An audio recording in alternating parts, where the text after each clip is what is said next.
성경 시편 78편 34절부터 55절까지 함께 합독하겠습니다. 하나님이 그들을 죽이실 때 그들이 그에게 구하며 돌이켜 하나님을 간절히 찾았고 하나님이 그들의 반석이시며 지존하신 하나님이 그들의 구속자이심을 기억하였도다. 그러나 그들이 입으로 그에게 아첨하며 자기 여로 그에게 거짓을 말하였으니 이는 하나님께 향하는 그들의 마음이 정함이 없으며 그의 언약에 성실하지 아니하였음이로다. 오직 하나님은 긍휼하심으로 죄악을 덮어주시어 멸망시키지 아니하시고 그의 진노를 여러 번 돌이키시며 그의 모든 분을 다 쏟아내지 아니하셨으니 그들은 육체이며 가고 다시 오지 못하는 바람임을 기억하셨음이라. 그들이 광야에서 그에게 반항하며 사막에서 그를 슬프시게 함이 몇 번인가. 그들이 돌이켜 하나님을 거듭거듭 시험하며 이스라엘의 거룩하신 이를 노엽게 하였도다. 그들이 그의 권능의 손을 기억하지 아니하며 대적에게서 그들을 구원하신 날도 기억하지 아니하였도다. 그때 하나님이 애굽에서 그의 표적들을 소환들에서 그의 징조들을 나타내사 그들의 강과 시내를 피로 변하여 그들로 마실 수 없게 하시며 세파리 떼를 그들에게 보내어 그들을 물게 하시고 개구리를 보내어 해하게 하셨으며 그들의 토산물을 황충에게 주셨고 그들이 수고한 것을 메뚜기에게 주셨으며 그들의 포도나무를 우박으로 그들의 뽕나무를 서리로 죽이셨으며 그들의 가축을 우박에 그들의 양떼를 번갯불에 넘기셨으며 그의 맹렬한 노염과 진노와 분노와 고난 곧 재앙의 천사들을 그들에게 내려 보내셨으며 그는 진노로 길을 닦으사 그들의 목숨이 죽음을 면하지 못하게 하시고 그들의 생명을 전염병에 붙이셨으며 애굽에서 모든 장자 곧 함의 장막에 있는 그들의 기력에 처음 것을 치셨으나 그가 자기 백성은 양같이 인도하여 내시고 광야에서 양떼같이 지도하셨도다. 그들을 안전히 인도하시니 그들은 두려움이 없었으나 그들의 원수는 바다에 빠졌도다. 그들을 그의 성소의 영역 곧 그의 오른손으로 만드신 산으로 인도하시고 또 나라를 그들의 앞에서 쫓아내시며 줄을 쳐서 그들의 소유를 분배하시고 이스라엘의 지파들이 그들의 장막에 살게 하셨도다. 아멘. 여러분 한번 따라해 보시겠습니까? 나의 모든 것이 하나님의 은혜입니다. 사람이 좀 이렇게 평안하고 행복할 때 예수님을 잘 믿으면 좋을 텐데 이상하게 우리는 좀 고난이 와야 신앙이 좀 더 뜨거워집니다. 평안하고 즐거울 때는 조금 느슨해지다가 뭔가 이렇게 고통과 괴로움이 와야 그제서야 좀 정신을 차리고 하나님께 나가서 하나님 이것만 해결해 주시면 제가 이렇게 하겠습니다라고 수없이 하나님 앞에 사기를 칩니다. 근데 하나님이 또 그럼에도 불구하고 또 은혜도 주시고 사랑하십니다. 오늘 본문의 34절에 하나님이 그들을 죽이실 때 그들이 그에게 구하며 돌이켜 하나님을 간절히 찾았다 이렇게 표현합니다. 시편 78편은 꽤 긴 시입니다. 1절부터 8절까지는 시의 배경을 얘기해 주고 있는데요. 그 배경을 잠깐 설명드리면 하나님의 뜻을 따라서 각 세대는 다음 세대에게 하나님의 신성한 전통을 전해줘야 되는 의무가 있다 이렇게 얘기를 합니다. 그러니까 지금 우리가 다음 세대에게 하나님의 신성한 전통을 전해줘야 될 의무가 있는 세대다 이렇게 표현하는 거죠. 우리가 전해주면 다음 세대가 또 다음 세대에게 전해줍니다. 그럼 신성한 전통은 뭡니까? 1절부터 8절까지 보니까 신성한 전통을 두 가지라고 얘기합니다. 첫째는 기이한 일들입니다. 하나님이 우리를 구원하시기 위해서 하신 여러 가지 일들, 홍해를 가르시거나 또는 그 10가지 재앙을 내리시거나 또 광야를 걸어갈 때 만나와 메추라기를 주시거나 낮에는 구름, 밤에는 불기둥으로 우리에게 인도하시거나 이런 기적들의 일들을 우리가 자녀들에게, 후손들에게 전해야 된다는 겁니다. 엄마가, 아빠가 그리고 내가 너무 어려울 때 하나님이 우리를 이렇게 인도하셔서 이런 기적을 경험했어 라고 이야기를 해줘야 된다는 거죠. 그래서 막상 본인들도 자녀들도 힘들고 어려울 때 그 처음 세대가 우리 세대가 이야기한 것들이 번뜩번뜩 기억나서 아브라함의 하나님, 이삭의 하나님, 야곱의 하나님을 찾게 된다는 거죠. 야곱이 고난과 역경이 있을 때 자기 아버지와 자기 할아버지 하나님을 찾았던 것과 같은 이치죠. 두 번째 우리가 전해줘야 되는 것은 말씀이다, 이렇게 성경은 얘기합니다. 그리고 주의 훈계와 교훈으로 노엽게 하지 말고 자녀들을 양육하는 일들이 필요합니다. 그 목적이 뭐냐? 왜 우리가 자녀들에게 기이한 일과 말씀을 증거해야 되느냐? 여러분, 그 목적은 7절에 나와 있는데요. 7절에 보시면 그들로 그의 소망을 하나님께 두게 하기 위해서다, 이렇게 표현합니다. 이 땅을 살아갈 때 여러 가지 삶의 소망과 살아가는 삶의 모습 속에서 우리의 소망을 어디에다 두느냐? 바로 하나님께 두게 하기 위한 거라는 거예요. 막상 살다가 보면 어려움과 역경을 만나게 될 때 하나님께 소망이 있는 사람들은 다시 한번 용기와 희망을 얻을 텐데, 대학이나 아니면 성공이 소망인 사람들은 실패하거나 대학을 좋은 곳에 들어가지 못하게 되면 좌절하게 되죠. 근데 하나님께 소망을 두는 사람은 세상에서 조금 억울한 일을 당하거나 누명을 써도 그냥 오케이, 하나님의 뜻 가운데 살아갈 수 있는 신과 용기를 누리게 되지 않겠습니까? 하나님께 소망을 두게 하기 위한 것이고, 두 번째는 하나님께서 하신 일들을 잊지 않고 하나님의 계명을 지키게 하기 위해서다, 이렇게 표현합니다. 이런 일들은 부모님의 순종과 충성을 통해서 가능한 거죠. 여러분, 우리는 코로나19 기간 동안에 여러분들은 그냥 사람들이 뭐라 그러든 상관없이 마스크를 쓰고 이 자리에 와서 예배를 드리셨습니다. 한 번도 예배를 멈춘 적이 없이 예배를 드렸어요. 자녀들이 여러분의 모습을 보고는 이렇게 생각할 겁니다. 아, 예배는 멈추지 말아야 되는구나. 그 부모의 충성된 모습을 통해서 하나님 앞에 예배가 무엇인지 자녀들이 배우기 시작했어요. 여러분, 우리는 잘 모르지만 미국 주류사회, 여기 벨리 같은 곳에 가도 미국 백인들 교회를 보면요, 코로나 기간에 단 한 번도 마스크를 쓰고 예배 드린 적이 없어요. 놀랍죠? 10,000명이라는 사람이 모여서 예배를 드리는데도 불구하고 단 한 번도 마스크를 쓴 적이 없고, 코로나가 혹시 누가 걸리면 그 사람만 좀 격리했다가 다시 나와서 예배를 드리고 예배를 멈추지 않았어요. 그러니까 이제 시에서 고발하죠. 당신네들 왜 멈추라고 했는데 예배를 멈추지 않고 드리냐? 잘못된 거다 고발했더니 이분들이 대법원에 항소를 해서 판결을 받았어요. 예배는 멈출 수 없다. 여러분, 적극적으로 삶의 현장 가운데 세상 법도 따라야 되지만 그 위에 하나님의 법을 두면서, 아, 우리 부모님이, 이 세대가 하나님의 영광을 위해서 하나님의 말씀대로 살아가는 것이구나 라고 아이들에게 우리의 모습을 통해서 가르친다는 것이죠. 그래서 충성과 순종으로 자녀들에게 하나님을 섬기는 것이 무엇인지를 알려주는 것입니다. 바로 그들에게 소망을 하나님께 두고 하나님이 행하신 일을 가르치기 위한 것이 부모의 충성과 순종을 통해서 나타납니다. 여러분, 신앙은 백지 위에 그려지는 게 아닙니다. 신앙은 아무것도 없는 백지 위에 그려지는 것이 아니라 각자의 경험 위에 신앙이 쌓여갑니다. 태어난 배경, 자라난 환경, 그리고 경험한 일들 위에 신앙이 올라갑니다. 여러분, 그래서 신앙이 굴곡되는 경우들이 너무너무 많습니다. 나는 분명 이것을 신앙으로 결정했는데 살다 보니, 지나가서 보니 그것이 내가 신앙으로 결정한 게 아니라 내 경험에 의해서 결정한 일들이 너무나 많습니다. 예를 들어서 나는 어렸을 적에 우리 아버지가 너무 무서웠어요. 그럼 하나님을 내 경험에 비추어서 하나님을 무서운 하나님이라고 생각을 합니다. 내가 어렸을 적에 우리 아버지는 너무 약속을 지키지 않았어요. 맨날 부도숲에만 날렸어요. 그럼 내 하나님은 기도에도 들어주지 않는 분이라는 경험을 갖게 됩니다. 그렇기 때문에 신앙은 그냥 백지 위에 그려지는 것이 아니라 경험 가운데 그려집니다. 그래서 이 신앙과 경험이 싸울 때가 있습니다. 우리가 신앙생활하면서 여러 가지 똑같은 패턴을 경험하는 것을 많이 보게 됩니다. 어려움을 경험하게 되면요, 저도 그렇고 누구나 가다 우리의 본성은 그 어려움으로부터 도망가고 싶어집니다. 그것이 어렸을 적에 우리가 경험했고 우리가 핍박당하고 상처 때문에 그 어려움으로부터 도망가고 싶어 하지만, 신앙은 사도 바울처럼, 예수님처럼 사람이 때리고 채찍에 맞아도 심지어 조롱해도 끝까지 십자가를 지고 하나님의 뜻을 이루는 것이 신앙이라는 것을 잊어버리고, 고난과 역경이 오면 쉽게 포기하고 도망가 버리는 것이 우리의 삶에 너무너무 많습니다.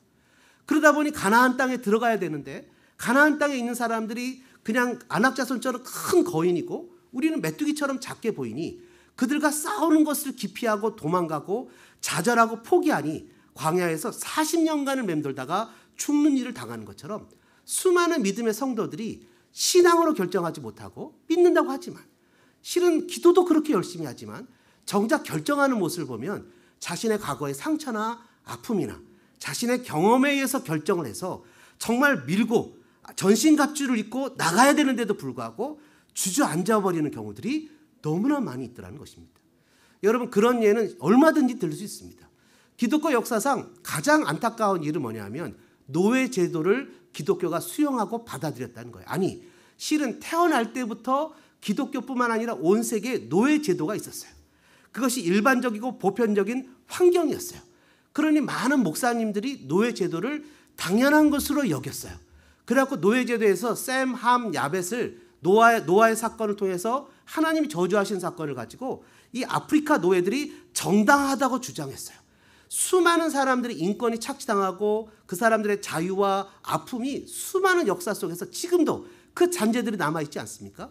근데 그 노예 제도에 대해서 이 노예 제도는 잘못이야 라고 사람이 이거는 인권의 문제야 라고 이슈를 던진 것이 아니라 이것은 하나님의 뜻에 어긋나다는 생각하는 기독교인들이, 인권이 아니라 이것은 하나님의 뜻에 어긋나다는 생각을 가진 기독교인들이 문제를 제기하기 시작했고, 수많은 기독교인들이 우리가 알고 있고 살아가는 환경이나 경험이 잘못된 것이라고 주장하여서 목숨을 걸고 평생을 바쳐서 계몽주의가 아니로 인권이 아니라 하나님의 뜻에 어긋난다는 이유 때문에 그 잘못된 경험들을 고치는 일들이 나타났다는 거예요. 그래서 영국 전체 GNP에 노예 제도를 철폐하면 절반이 날아가는 경제적 손실을 보더라도 수많은 크리스찬들이 이것은 하나님의 뜻에 어긋나라고 주장했기에 그 법을 통과시켰던 거예요. 이것은 인권이 아니었고 경험이 아니었어요. 그것은 하나님의 뜻이었다는 거죠. 여러분, 어린 시절 복음을 받아들이고 신앙생활하며 살다가 대학에 지나간 수많은 청년들이 역회심을 하는 것을 보게 됩니다. 과거 유년 시절에는 기도도 하고 수련회도 가고 주님을 만나서 은혜 가운데 신앙생활하다가 막상 대학에 가서 수많은 불신앙을 접하다 보니 역회심을 하는 거죠. 너무나 안타까운 사건들이 나타납니다. 오늘 78편 9절에 보면 이런 말씀이 기록되어 있습니다. 에브라임 자손은 무기를 갖추며 활을 가졌으나 전쟁의 날에 물러갔도다. 에브라임이란 말 자체가 아주 뛰어난 궁수, 화살을 가진 사람이라는 표현 자체예요. 그러니까 이름 자체는 좋은 화살을 갖고 있어요.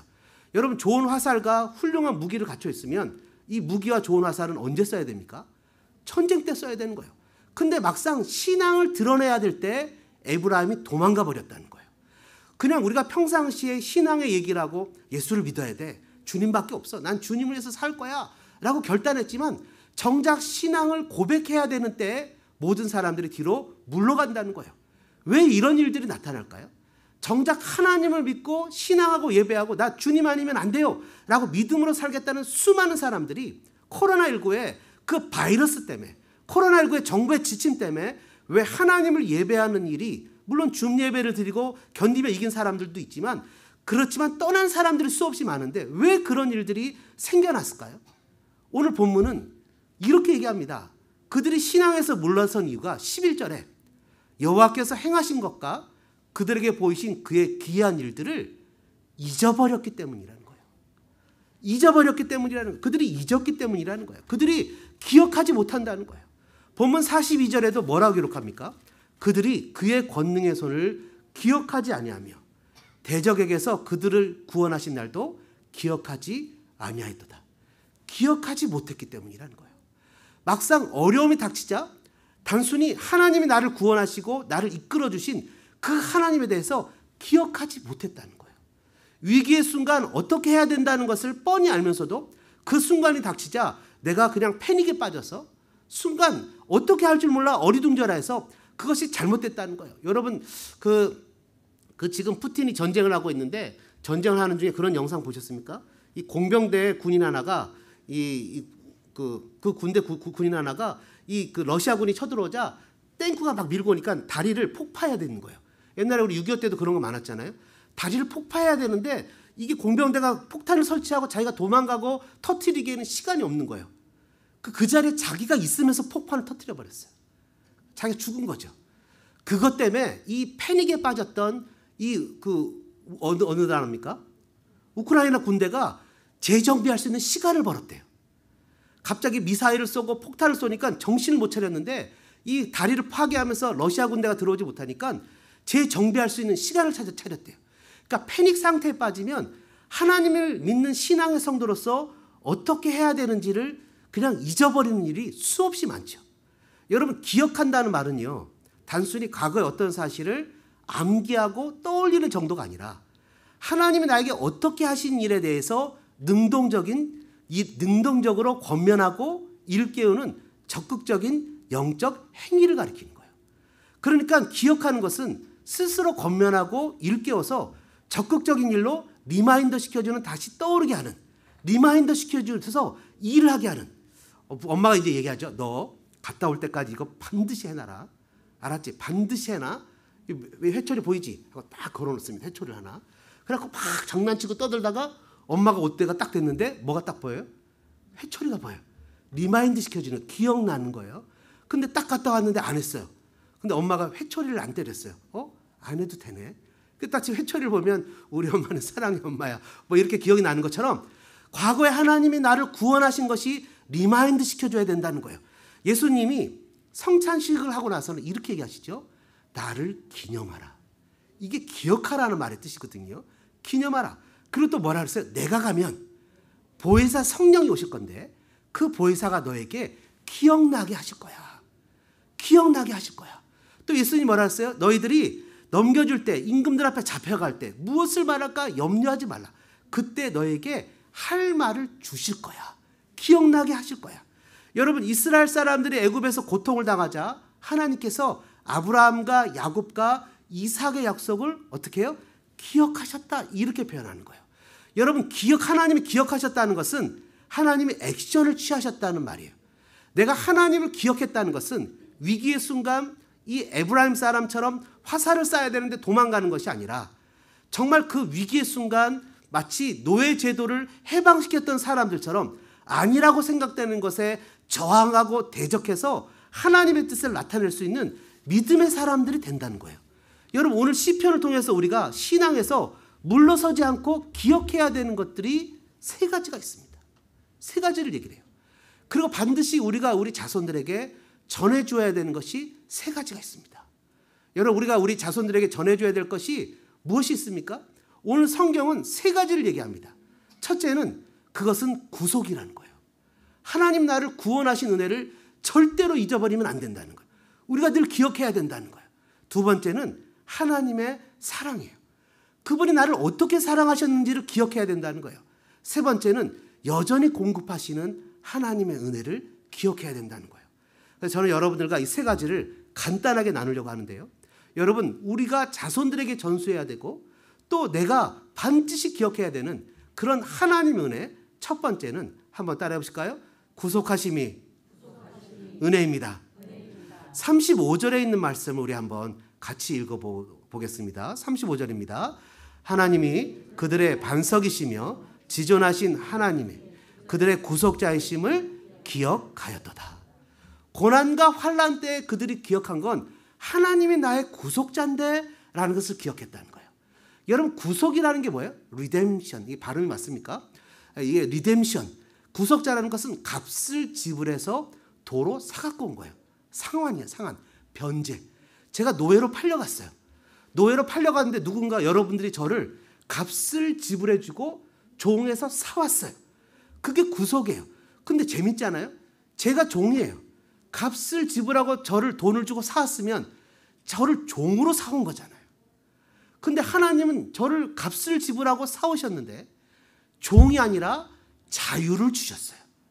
심지어 자유를 주실 뿐만 아니라 나를 하나님의 자녀 삼으셨어요. 하나님의 자녀를 삼으시고 하나님 나라의 상속자로 나를 세워주셨어요. 값을 지불하고 자유를 주셨어요. 출애굽기 6장 6절과 7절에 그러므로 이스라엘 자손에게 말하기를 나는 여호와라.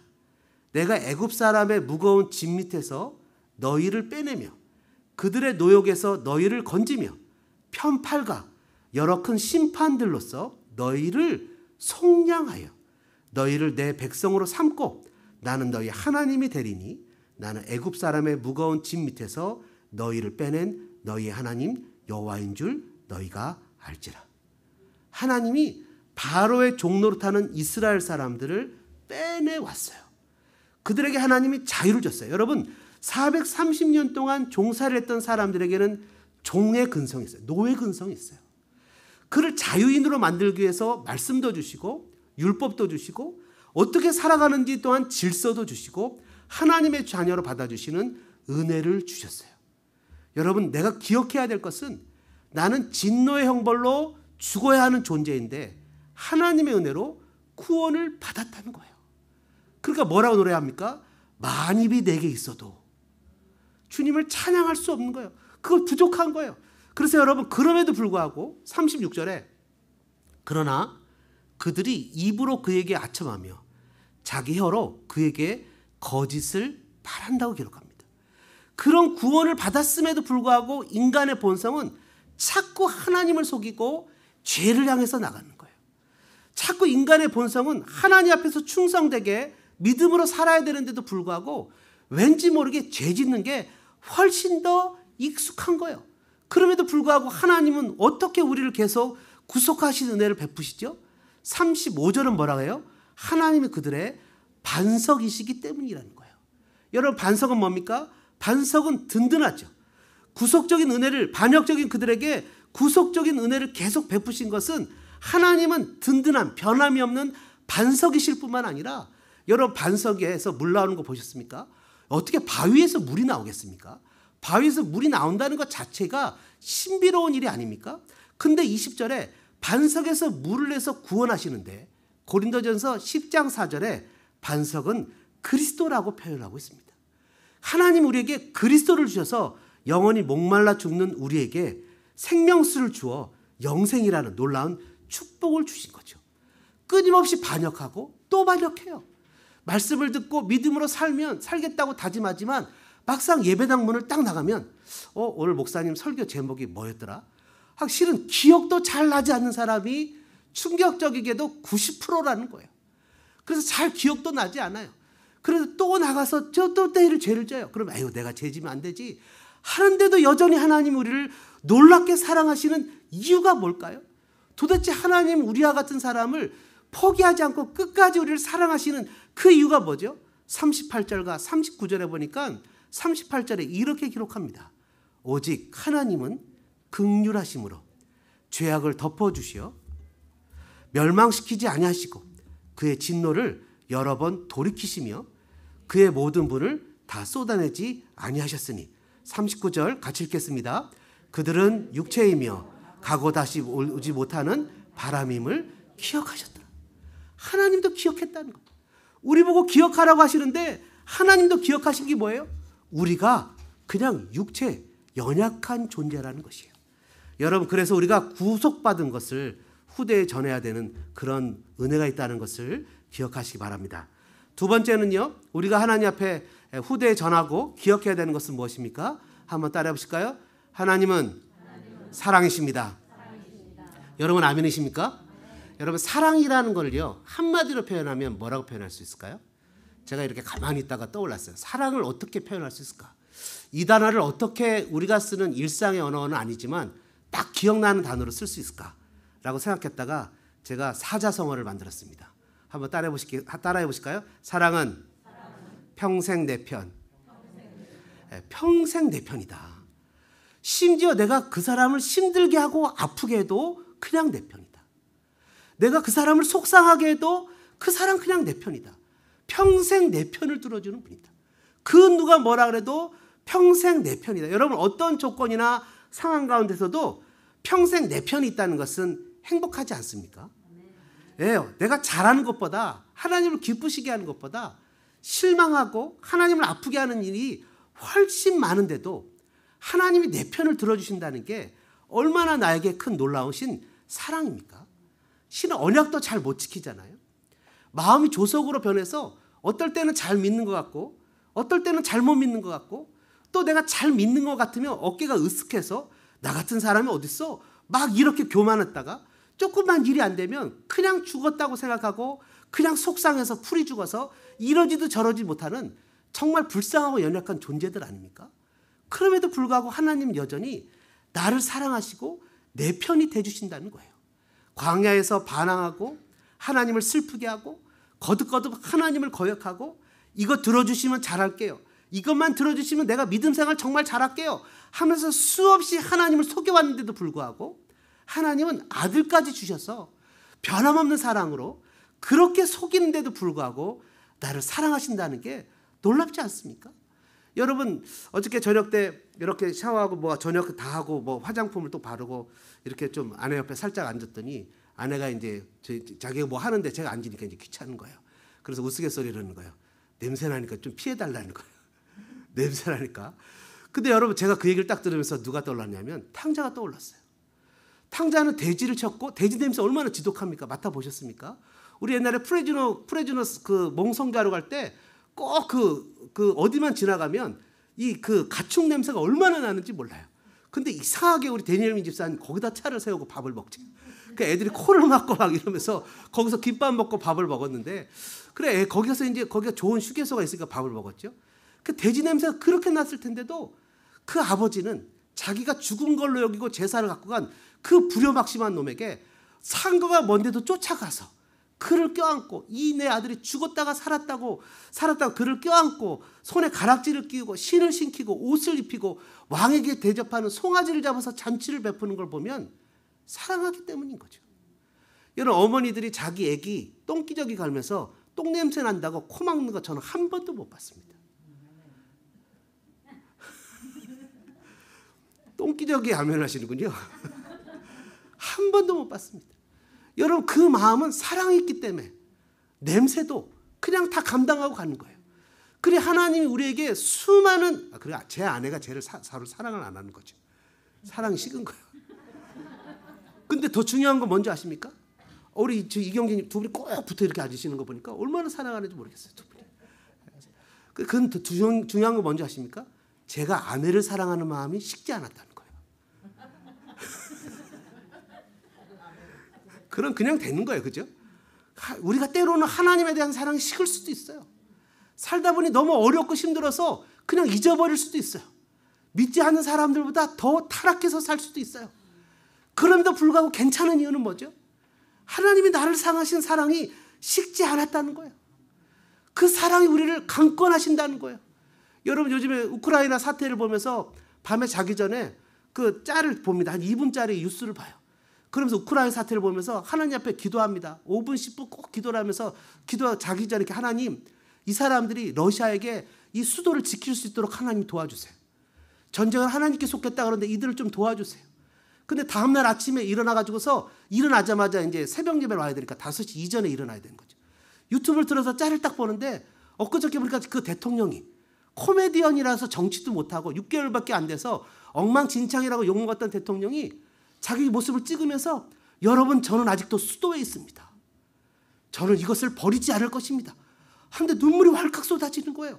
그 조롱을 당했던 대통령이 코미디언 출신이라 제대로 정치 못해서 이렇게 어려움을 당하게 한다고 조롱당하는 대통령이 마치 그 제자가 배반을 하고 네가 하나님의 아들이라면 십자가에서 내려오라고 조롱을 당하셨던 우리 예수님이 떠오르면서 자기의 백성들을 한 명도 버리지 않고 끝까지 책임지시는 그 예수님의 마음이 생각이 나는 거예요. 그러면서 우리 주님이 끝까지 책임져 주시는 그 놀라운 사랑. 여러분 52절은 뭐라고 기록합니까? 52절을 같이 한번 읽어볼까요? 그가 자기 백성은 양같이 인도하여 내시고 광야에서 양떼같이 지도하셨도다. 53절입니다. 그들을 안전히 인도하시니 그들은 두려움이 없었으나 그들의 원수는 바다에 빠졌도다. 하나님 우리를 목자같이 양같이 안전하게 인도해 내신다는 거예요. 삶에 어떤 어려움과 역경이 와도 때로는 내가 하나님을 모른다고 부인하고 심지어 하나님에 대해서 죄를 짓고 범죄해도 하나님은 결코 나를 포기하지 않으시고 여전히 하나님 나를 사랑하신다는 거예요. 성경은 뭐라고 표현하냐면 그 사랑을 기억하라는 거예요. 힘들고 어려워서 부르짖을 이름이 없을 때 하나님의 사랑을 기억하라는 거예요. 그 사랑을 자녀들한테 얘기해 주라는 거예요. 우리 자녀들이 일상을 살아가면서 학교에서 직장에서 힘들고 어렵고 속상하고 땅바닥에 주저앉아서 울 힘이 없을 때 내 엄마의 내 아버지의 내 부모의 하나님의 사랑을 기억하도록 그 아이들에게 그 사랑을 알려주라는 거예요. 시편 17편 8절은 이렇게 얘기합니다. 나를 눈동자같이 지키시고 주의 날개 그늘 아래 감추사. 나를 소중히 여기시는 거죠. 나를 품으시고 안으시고 보호하시는 거죠. 스바냐 3장 17절은 이렇게 얘기를 해요. 너희 하나님 여호와가 너희 가운데 계시니 그는 구원을 베푸실 전능자이시라. 그가 너로 말미암아 기쁨을 이기지 못하시며 너를 잠잠히 사랑하시며 너로 말미암아 즐거이 부르며 기뻐하시리라 하리라. 아멘. 워치아웃 하는 거예요.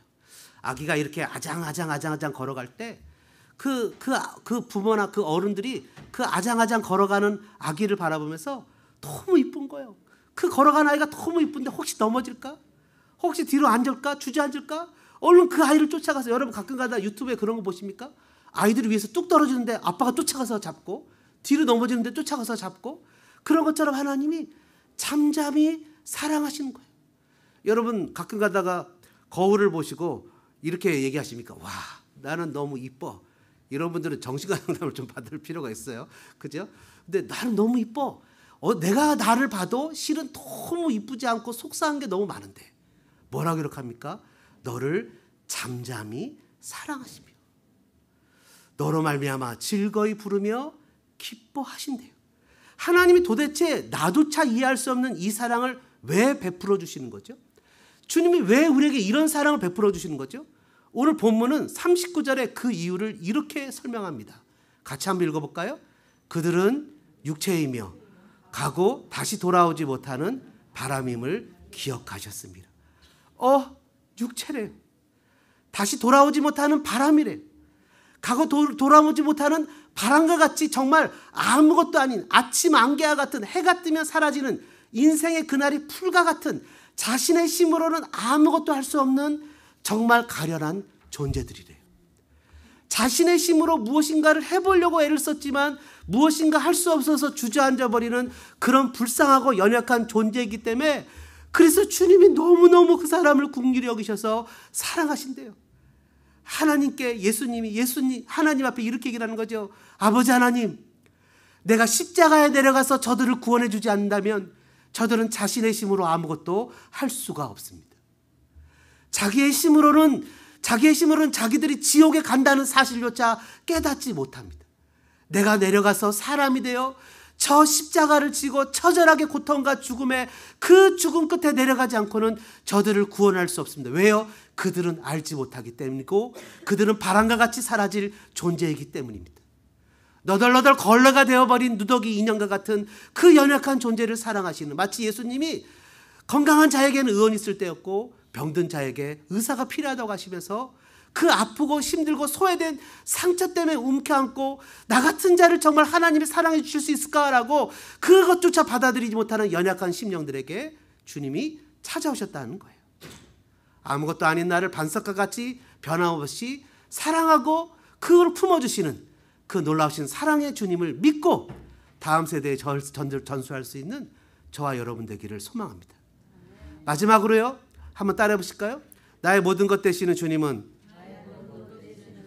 모든 것을 공급하십니다. 여러분 아멘이십니까? 54절과 55절의 말씀에 보면 이렇게 기록되어 있습니다. 같이 읽어보죠. 그들을 그의 성소의 영역 곧 그의 오른손으로 만드신 산으로 인도하시고 또 나라를 그들 앞에서 쫓아내시며 줄을 쳐서 그들의 소유를 분배하시고 이스라엘의 지파들이 그들의 장막에 살게 하셨도다. 아멘. 여러분, 의인이나 악인이나 예수 믿는 사람이나 예수 안 믿는 사람이나 농사 열심히 짓고 물 주면 똑같이 하나님이 비를 주셔서 풍년도 주시고 부자도 되게 하십니다. 예수님 믿는 사람이나 안 믿는 사람이나 열심히 배 타고 나가서 물고기 잡으면 물고기가 많이 잡힐 수도 있고 또 적게 잡힐 수도 있습니다. 그거는 예수 믿고 안 믿고에 상관이 없습니다. 예수 믿는 사람이 늘 허황된 꿈을 꾸고 잘못된 곳에 돈을 쓰고 사업을 잘못하면 망하는 거고, 예수 안 믿는 사람이 열심히 근면전략해서 새벽부터 저녁까지 부지런히 일을 하게 되면 그도 돈을 벌고 부자가 되게 됩니다. 그 성경은 그래서 이것을 일반 은총이라고 표현하죠. 하나님이 의인과 악인에게 똑같이 비를 내리신다고 성경은 기록하고 있다는 거예요. 그래서 하나님의 형상을 갖고 있기 때문에 믿지 않는 사람도 정말 착한 사람이 있을 수 있고, 예수를 믿었지만 정말 얄미운 사람들도 있습니다. 그건 어떻게 하냐고요? 우리가 경험해 봐서 알잖아요. 그런 사람들이 수없이 많이 있습니다. 인생을 살다 보면 이런 사람도 있고 저런 사람도 있어요. 먹고 사는 문제는 똑같습니다. 하나님의 은혜 가운데 우리도 열심히 살면, 열심히 애를 쓰면 우리도 수확을 올릴 수 있는 것이 똑같아요. 근데 문제는 우리에게 하나님이 믿지 않는 사람들에게는 주지 않은 하늘에 속한 신령한 복을 주셨다는 겁니다. 시편 78편을 가만히 보시면 여러분 세 군데의 장소가 나옵니다. 첫 번째는 애굽에서 시작됩니다. 애굽은 세상입니다. 어둠의 왕 마귀가 왕노릇하는 것이 바로 애굽이에요. 그 애굽에서 하나님은 우리를 건져내셔서 광야로 이끌어 가십니다. 광야가 나와요. 광야는 하나님 없이는 살아갈 수 없는 삶의 환경입니다. 우리를 그것으로 인도하셨어요. 그것에서는 만나와 메추라기를 허락하십니다. 정말 놀라운 것은 뭐냐 하면 세상 사람들과 우리는 달라요. 하나님 앞에서 우리가 매일의 양식을 구하는데요. 만나와 메추라기를 구하는데 이스라엘 백성들이 만나를 내일 내가 나오기를 귀찮은데 조금 내가 만나를 많이 모아서 장사를 좀 해야 되겠어 하고 만나를 이틀치나 3일치를 모으면 신기하게도 하루치 빼고는 그 이틀치나 3일치가 다 벌레가 생기고 썩어버린다는 거예요. 여러분 놀라시는데 성경에 나와 있습니다. 성경에 기록되어 있어요. 그렇게 기록되어 있다는 거예요. 근데 놀랍게도 안식일 전날 이틀치의 만나를 갖고 오면 신기하게도 그것이 썩지 않는다는 거예요. 그래서 여러분 하나님 우리에게 일용할 양식을 허락하시는데 빌립보서 4장 19절은 이렇게 얘기하죠. 나의 하나님이 그리스도 예수 안에서 영광 가운데 그 풍성한 대로 너희 모든 쓸 것을 채우시리라. 하나님 날마다 나에게 먹을 것을 채워주신다는 거예요. 그래서 시편 23편 1절은 뭐라고 표현합니까? 여호와는 나의 목자시니 내가 부족함이 없다는 거예요. 여러분 하나님의 나라와 의를 구하면 하나님께서 우리의 모든 필요를 채우시는 것을 여러분들이 믿기를 축복합니다. 하나님을 믿는 성도가 돼서 처음 경험하는 것이 먹고 사는 문제입니다. 광야 이스라엘 백성들이 처음 접한 것이 먹고 사는 문제입니다. 왜 하나님이 믿는 성도들에게 먹고 사는 문제에 시험을 주실까요? 그거는 사람이 떡으로만 사는 것이 아니라는 것을 알려주기 위해서 그래요. 그 시험을 통과하게 되면 사람에게 하나님이 물질의 축복을 주기 시작합니다. 왜냐하면 내 것만 가는 것이 아니라 남을 축복을 요셉의 무성한 가지처럼 이웃을 먹이고 살릴 수 있는 은혜도 주세요. 주님이 물질도 줘봐요. 어려움도 줘봐요. 고난도 줘봐요. 광야의 삶을 통해서 하나님 우리를 트레이닝 시키시고 테스트를 하십니다. 그리고 나서 세 번째 장소로 옮기시는데 그게 바로 54절에 어디입니까? 그들을 그의 성소의 영역으로 옮기십니다. 오른손으로 만드신 산으로 인도하세요. 이곳은 어디입니까? 하나님과 나 사이에 갖는 신비한 가장 긴밀한 영적인 교제를 나누는 은혜의 장소로 나를 이끌어 주십니다. 그건요 세상하고 상관이 없어요. 그 어떤 곳이든 상관이 없어요. 하나님 은혜 가운데 우리를 공급하실 뿐만 아니라 주님을 섬기고 주님을 예배하는데도 먹고 사는 문제가 걱정 없이 우리에게 채우시는 은혜를 주님이 베풀어 주신다는 거예요. 저는 여러분들이 그것을 기억하여 오늘도 믿음 안에서 먹는 것을 따라가는 사람들이 아니라 주님을 따라갈 수 있는 믿음의 사람들 되어주시기를 주님의 이름으로 축복합니다. 일부 예배 때 반주자가 설교가 너무 길다고 줄여야 된다고 그런 얘기를 해서 얼른 줄였습니다. 여러분 기도할 때 이렇게 기도하죠. 첫째는 하나님은 나의 구속자입니다. 둘째는 하나님은 나를 사랑하시는 분입니다. 셋째는 하나님 나에게 공급하시는 분입니다. 세상에 믿지 않는 사람들은 무엇을 먹을까? 무엇을 마실까? 무엇을 입을까 걱정을 합니다. 근데 예수님 그것은 믿지 않는 자들이 구하는 것이라고 했습니다. 하늘에 계신 우리 아버지는 우리가 구하기도 전에 있어야 될 것을 아신다고 하셨습니다. 때로 마음이 기억이 나지 않거나 힘이 들면 하늘에 나는 새를 보라고 하셨습니다. 들에 있는 꽃을 보라고 하셨습니다. 우리를 먹이시고 입히시는 하나님을 생각하라고 했습니다. 사랑하는 여러분, 우리가 기억해야 될 것 세 가지입니다. 나를 구원하신 하나님, 나를 사랑하신 하나님, 나에게 공급하신 하나님, 그리고 우리 후손들에게 전해야 될 것도 세 가지입니다. 나를 구원하신 하나님, 나를 사랑하신 하나님, 나에게 공급하신 하나님. 이 시간에 우리 2, 3분 정도 같이 기도할 때 주님 이것을 기억하게 하시고 우리 후손들에게 이것을 전할 수 있는 믿음의 사람 되게 도와달라고 우리 주여 한번 부르고 통성으로 기도하겠습니다. 주여! 거룩하신 하나님 아버지, 은혜와 사랑에 감사합니다. 저희들 이 땅을 살아갈 때 하나님의 풍성하신 은혜가 넘쳐나기를 원합니다. 저희들의 마음에 하나님의 사랑을 부어주시는 것이 확신하기를 원합니다. 다 같은 자를 사랑하시는 하나님의 은혜가 어떤 사랑의 은혜인 것을 확신하여서 그 사랑을 받아들일 수 있기를 원합니다. 하나님, 내가 이런 존재인데, 내가 연약하기 때문에, 내가 바람과 같은 존재이고 먼지와 같은 존재이고 안개와 같은 존재이기에 나의 연약함 때문에 주님이 나를 사랑하시고 나를 품으시고 절대로 나를 포기하지 않으시는 그 주님이심을 기억하는 믿음의 신앙을 갖기를 원합니다. 마귀에게 종노릇 했고 자유 없이 죄에서 태어나 죄 가운데 살다가 죄에 빠져 죽을 연약한 인생들을 아버지께서 독생자 예수를 보내주셔서 구원하시는 그 놀라우신 은혜를 경험하며 신앙하며 예배하며 살 수 있는 믿음의 사람이 되어지기를 원합니다. 하나님, 지금도 나를 공급하신 하나님, 무엇을 먹을까, 무엇을 마실까, 무엇을 입을까 고민하거나 걱정해서 이방인들처럼 믿지 않는 사람들처럼 그 염려에 빠져서 이리저리 하나님을 섬기는 일을 게으리하며 주님과 약속하신 모든 것들을 내려놓고 아버지 살기에 급급했던 삶의 모습들을 회개하며 이제 하나님, 나의 연약한 가운데 주님을 다시 한번 바라봅니다. 나를 사랑하시는 주님 앞에 내 자신을 안겨 주님 품에 안깁니다. 주님, 나를 사랑하시고 나를 품으시는 주님을 기억합니다. 하나님, 때로는 내가 믿음이 없고 연약하여서 하나님 좌절하고 넘어지고, 때로는 하나님의 사랑을 의심하여서 정말 나를 사랑하시는 그 주님 앞에 마음을 아프게 한 적이 한두 번이 아니었던 것을 고백합니다. 그러나 주님 괜찮습니다. 왜냐하면 나의 조건에 상관없이 하나님이 나를 사랑하시기 때문입니다. 나의 조건에 상관없이 여전히 하나님 나를 품어주시기 때문입니다.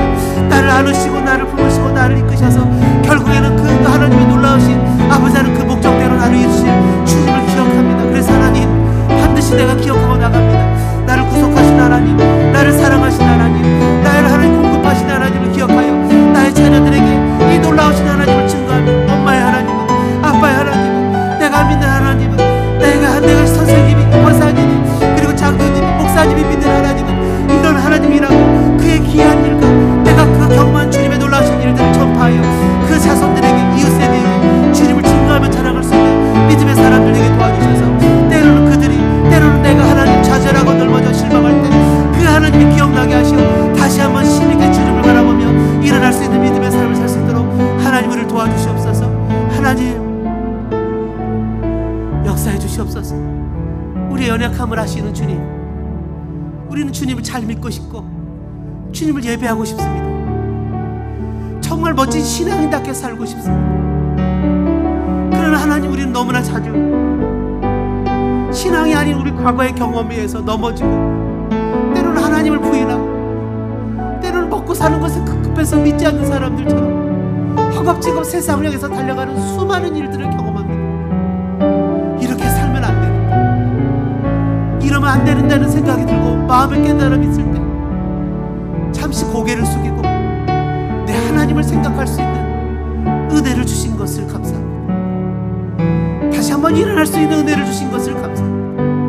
성령님 오셔서 그때그때마다 우리의 마음에 나를 구속하신 하나님이 생각나게 하시고, 내 조건에 상관없이 나를 사랑하시는 그 하나님을 기억나게 하시고, 여전히 공급하시는 주님을 기억하여 오늘도 주어진 삶의 환경 가운데 일어날 수 있도록 주님, 나를 도와주시옵소서. 그래서 하나님, 그 하나님을 간증하고 증거하고 그 하나님을 자랑하고 고백할 수 있는 믿음의 삶을 살아갈 수 있는 신앙인의 모습이 되어지게 나를 도와주시옵소서. 우리 자녀들에게 내가 만난 하나님을 알려주고 다음 세대에게 복음을 전하며 하나님의 은혜를 전할 수 있는 우리들 되게 도와주시고, 나의 나된 것으로 구원받는 것이 아니라 하나님의 은혜로 구원받았던 것을 기억하여 오늘도 주님 신뢰하며 주어진 삶을 하나님 주신 은혜대로 걸어갈 수 있는 은총과 자비를 베풀어 주시옵소서. 감사합니다 주님, 사랑합니다 주님. 나를 연약함을 하시고 찾아오신 주님 앞에, 머릿속에 주님 앞에 감사를 드립니다. 나를 지으신 하나님, 나를 부르신 하나님, 나를 보내신 이도 하나님, 나의 나된 것은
이제는 억만 죄악 가운데서 우리를 구원해 주신, 구속해 주신 구주 예수 그리스도의 은혜와 지금도 여전히 나를 사랑하시는 하나님 아버지의 무한하신 사랑하신가, 지금도 생각나게 하시는 성령님의 감동감화 교통 충만하신 은혜가 이 시간 주님의 말씀을 기억하고 자녀들에게 기억을 전하기로 다짐하는 사랑하는 성도들 머리머리 위에, 다짐 위에, 삶 위에, 걸음 위에, 어린 자녀들 위에 이제로부터 영원토록 함께 있을지어다.